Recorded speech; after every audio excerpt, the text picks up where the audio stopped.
Dear students, class 10th math topic circles के chapters में हम लोगों ने अभी तक एक लेक्चर के बारे में अध्ययन किया हुआ है, जिसमें से इंट्रोडक्शन ऑफ सर्किल्स और उससे संबंधित इम्पॉर्टेंट कुछ स्टेटमेंट्स के बारे में बताया गया। ठीक है, लेक्चर नंबर 2 में आज हम लोग इम्पॉर्टेंट थ्योरम्स के बारे में पढ़ेंगे और ये श्रृंखला तब तक लगातार चलेगी जब तक आपके सभी इम्पॉर्टेंट्स जो थ्योरम्स हैं सर्कल्स के वो समाप्त नहीं हो जाते हैं, और इन्हीं श्रृंखला के बाद तक फिर हम उसको एप्लीकेशन के रूप में अध्ययन करेंगे, जिसमें विभिन्न प्रकार के थ्योरम से रिलेटेड प्रश्नों को सॉल्व किया जाएगा। ठीक है, तो चलते हैं जो है लेक्चर नंबर 2 में इम्पॉर्टेंट थ्योरम्स के रूप में। थ्योरम नंबर फर्स्ट में पहला पर में आपका है, यदि किसी वृत्त के दो चाप सर्वांगसम हो, यदि किसी वृत्त के दो चाप सर्वांगसम हो तो सर्वांगसम हो तो संगत जीवाएं बराबर होती हैं। तो संगत जीवाएं बराबर होती हैं। एक बार अगर पुनः आप रिपीट करें तो चाप, जीवा, व्यास, ठीक है, त्रिज्यखंड, वृत्तखंड, इन सारी बातों को आपको बताया गया है। इसमें दो नाम आते हैं। चाप तो वृत्त की परिधि पर किन्हीं दो बिंदुओं के बीच की जो दूरी होती है उसको हम चाप कहते हैं। उसके बाद जीवा का नाम आता है, तो वृत्त के किन्हीं दो बिंदुओं को परिधि पर स्थित दो बिंदुओं को मिलाने वाली रेखा खंड या मिलाने वाला रेखा खंड आप कह लें, वो वृत्त की जीवा कहलाती है। ठीक है, और सबसे बड़ी जीवा जो केंद्र से होकर जाए वो वृत्त का व्यास कहलाता है, जो कि त्रिज्या का 2 गुना होता है। इन सब सारी बातों को आपको बताया जा चुका है। तो चलिए थ्योरम पर ध्यान देते हैं। किसी भी थ्योरम्स को, किसी भी प्रमेय को सॉल्व करते समय, प्रूफ करते समय निम्नतः कुछ पॉइंट्स आपके हैं वो ध्यान देने आवश्यक है, जिसमें सबसे पहला पॉइंट आपका रहेगा गिवन दैट। गिवन दैट का मतलब क्या दिया है ये आपको लिखना है। थ्योरम में कुछ प्रोसेस, कुछ स्टेप इस प्रकार से लिखने होंगे। सबसे पहले आपका गिवन दैट होगा, यानी क्या दिया गया है उसको ज्ञात कर लिखना है। फिर प्रूव दैट होता है, इसका मतलब क्या सिद्ध करना है वो आपको लिखना है। ठीक है, क्या सिद्ध करना है वो आपको लिखना है। उसके बाद अगर जरूरत पड़ती है तो, अगर जरूरत पड़ती है तो कंस्ट्रक्शन होगा, जिसको हम लोग कहते हैं रचना। और लास्ट आपका प्रूफ होता है, जिसकी हिंदी होती है उत्पत्ति। उत्पत्ति और उपपत्ति में अंतर होता है। उत्पत्ति मतलब जिसका जन्म हुआ हो, और उपपत्ति मतलब जो सिद्ध मतलब किया हुआ हो या सत्यापित किया हुआ हो। तो ये चारों चीजें आपको याद रखनी पड़ेंगी। इसका ऑप्शन रहता है कि अगर आपको जरूरत पड़ी है कंस्ट्रक्शन की तब ये हेडिंग लाते हैं, वरना नहीं लाते हैं। लेकिन बाकी जो पॉइंट हैं वो बातें आपको लेकर चलनी पड़ेंगी। सबसे पहला पॉइंट यहाँ भी इसी प्रकार से ही रहेगा, गिवन दैट। क्या रहेगा? Given that. गिवन दैट में क्या है? वृत्त के दो चाप सर्वांगसम है। तो आइए वृत्त भी बनाते हैं, उसके दो चाप भी बनाते हैं। ये मान लेते हैं कि एक कोई जो है वृत्त मान लिया जाता है, इसके दो चाप हो गए, एक इसको मान लेते हैं और एक सर्वांगसम मतलब बराबर होने चाहिए, एक यहाँ मान लेते हैं। ये आपका वृत्त का क्या है? केंद्र O है। और अब ये आपके जो है चाप के जो शीर्ष हैं उसका नाम ABCD। ये दो आपके वृत्त COR, देखें यहाँ लिखेंगे गिवन दैट वृत्त COR। ये जो सिंबल है ये बताता है कि कोई सर्कल C है जिसका केंद्र है त्रिज्या R है, के दो चाप, दो सर्वांगसम चाप कौन कौन से हैं? AB और CD। ये रिप्रेजेंटेशन भी आपको चाप का बताया गया है, AB और CD है। ठीक है, प्रूफ क्या करना है? सॉरी, प्रूफ मेरी सेकंड पॉइंट है, प्रूफ दैट जीवा A B is equal to जीवा सी डी। जो संगत जीवाएं हैं वो आपस में क्या है, बराबर है। अब जीवा का नाम तो ले लिया गया लेकिन जीवा बनाया नहीं गया है, तो हम उसको किसके अंतर्गत बनाएंगे, कॉन्स्ट्रक्शन के अंतर्गत जीवा को बनाएंगे। और कॉन्स्ट्रक्शन में ये दिखाएंगे कि वृत्त COR के चाप के शीर्ष AB को मिलाया गया और CD को मिलाया गया, जिससे हमको ABCD दो जीवाएं प्राप्त हुई और प्रत्येक जीवा के शीर्ष को केंद्र O से मिलाया गया, जिससे दो आपके त्रिभुज बने, वो त्रिभुज AOB और COD बने। ठीक है, ये आपको जो है कंस्ट्रक्शन में इन सारी बातों को कहाँ रखना है, कंस्ट्रक्शन में रखना है। ठीक है, इन सारी बातों को आपको कंस्ट्रक्शन में रखना है। चलिए, जीवा, कौन सी जीवा, जीवा AB और CD के शीर्ष या शीर्षों A, B और C, D को मिलाया गया। एक तो काम आपने ये किया, तथा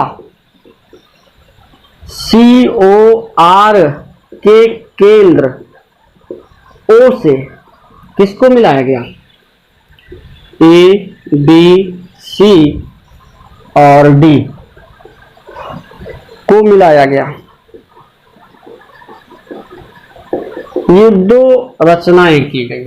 ठीक है, अब आपका होना चाहिए प्रूफ, जिसको आप कहते हो उत्पत्ति। प्रूफ में बात करते हैं, जीवा को बराबर दिखाना है तो आप दो त्रिभुज बनाते हैं, त्रिभुज AOB और त्रिभुज COD में,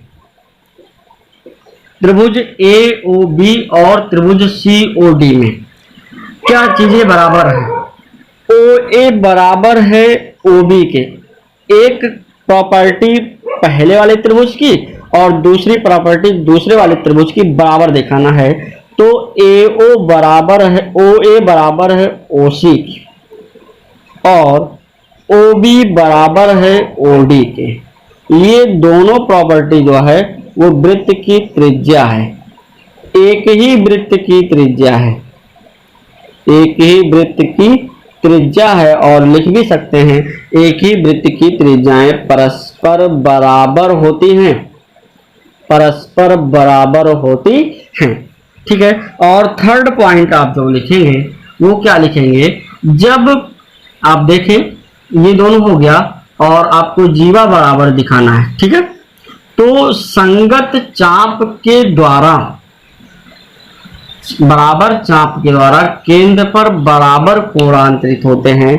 इसका मतलब हम यहां से एक काम कह सकते हैं, कोण AOB बराबर कोण COD कहां से हुआ, ये हुआ बराबर चाप के द्वारा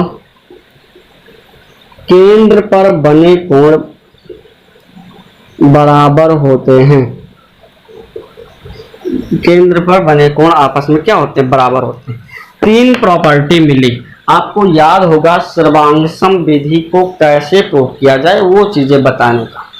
ठीक है, और वो बातें आपके पास जो है कई तरीकों से बताए गए थे। कुछ निम्न पॉइंट्स इस प्रकार थे, निम्न पॉइंट 1 2 3 4, चार सर्वांगसम की विधियां थी, उसको समझ सकते हैं। ये हो गया आशा, ठीक है, और ये हो गया सास, ठीक है, ये हो गया यस क्यूब और ये हो गया रहस्य। बातों को आप समझ होंगे, कुछ ना कुछ यहाँ पे आपको समझाने का प्रयास किया जा रहा है। आशा, सास, यस क्यूब, रहस्य। अगर ऐसे कुछ ट्रिकी तरीकों से अगर आप याद करें तो केवल बातों को अपनी सुविधा के अनुसार आसानी से याद किया जा सकता है और ये भी पता लग जाता है कि ये कितने प्रकार से जो है सर्वांग क्षमता को ज्ञात मतलब प्रूफ किया जा सकता है। तो किसी का नाम दे सकते हैं, आशा ने अपनी सास से यश क्यूब का रहस्य जाना। तमाम तरीका है, यहाँ पे जो आपको तरीका बताने का प्रयास किया गया वो आशा ने अपनी सास से एस क्यूब का रहस्य RHS रहस्य जाना। Angle side right angle hypotenuse side. ठीक है, ये 4 प्रकार से आप सर्वांग क्षमता को प्रूव कर सकते हैं, दिखा सकते हैं। जो यहाँ पर बताने का प्रयास किया गया है वो रखा गया है, आशा ने अपनी सास से यश क्यूब का रहस्य जाना। ये आप इस प्रकार से भी आप समझ सकते हैं। आशा मतलब ASA ने अपनी, इनको छोड़ दीजिए, सास AS यश क्यूब यस रहस्य RHS। ठीक है, तो यहाँ कौन सा लगा? यहाँ लगा 2 भुजाएं एक कोण। इसका मतलब जो आपका त्रिभुज AOB हुआ वो सर्वांगसम हुआ त्रिभुज COD से, और किस नियम से? SAS के नियम से। SAS के नियम से त्रिभुज आपका सर्वांगसम हो गया। 2 भुजाएं और उनके बीच का कोण, एक भुजा दूसरी भुजा इनके बीच का कोण।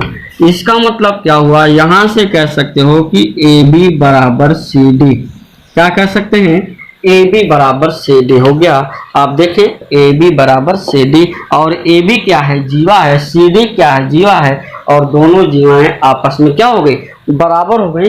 इस प्रकार से आप परियों को प्रूव कर सकते हैं। ठीक है,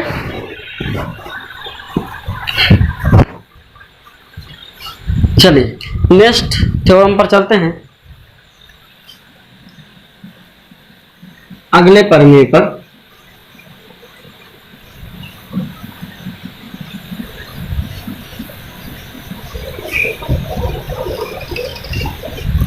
ट्रिक को आप समझ सकते हैं, लगा भी सकते हैं, और चाहे तो आप अपने हिसाब से भी बना सकते हैं, बशर्ते याद रखना है, और याद रखना भी आपके लिए आवश्यक है। सेकंड परिमेय, इसी का व्युत्क्रम। यदि किसी वृत्त की 2 जीवाएं समान हैं, यदि किसी वृत्त की 2 जीवाएं समान हैं,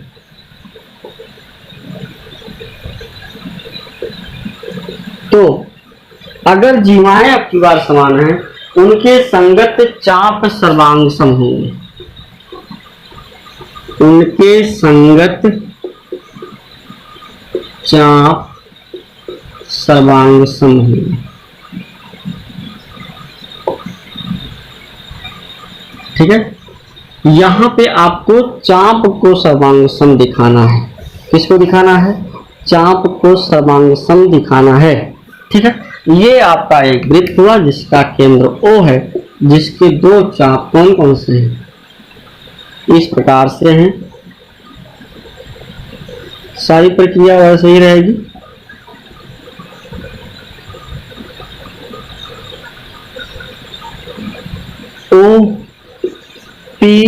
PQRS।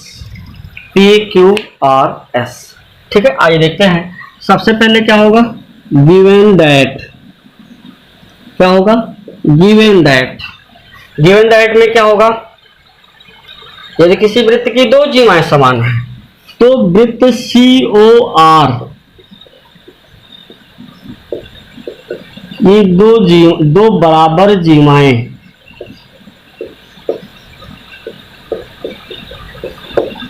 AB और CD है, सॉरी PQ और RS हैं।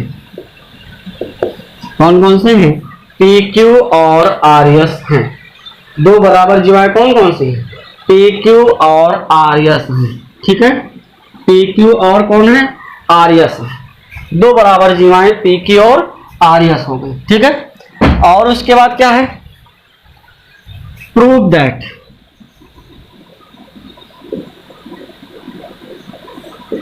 प्रूव दैट सिद्ध करना है, सिद्ध करना है चाप P Q is equal to चाप आर एस, ये दोनों आपस में क्या होंगे, बराबर। ये आपको सिद्ध करना है। अभी भी आपने कंस्ट्रक्शन किया है, आपने कंस्ट्रक्शन किया है क्या, वृत्त के केंद्र ओ से पी क्यू आर और एस को मिलाया गया,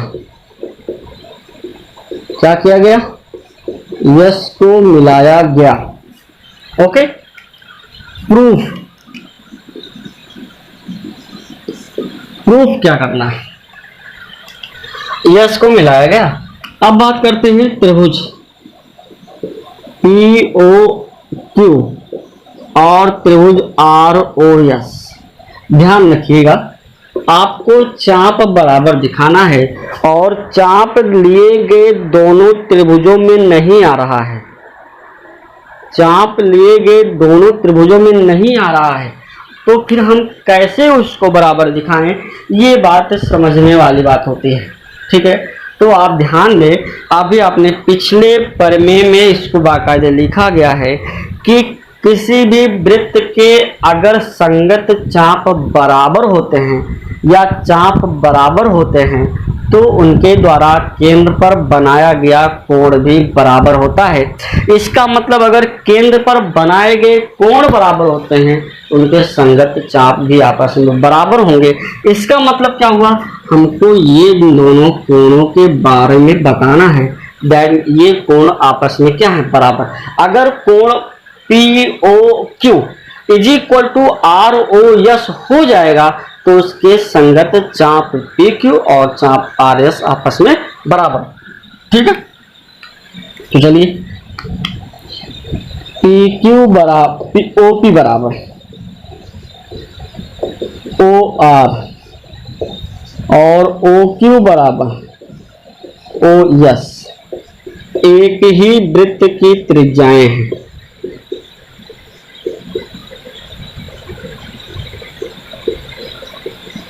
एक ही वृत्त की त्रिज्याएं हैं।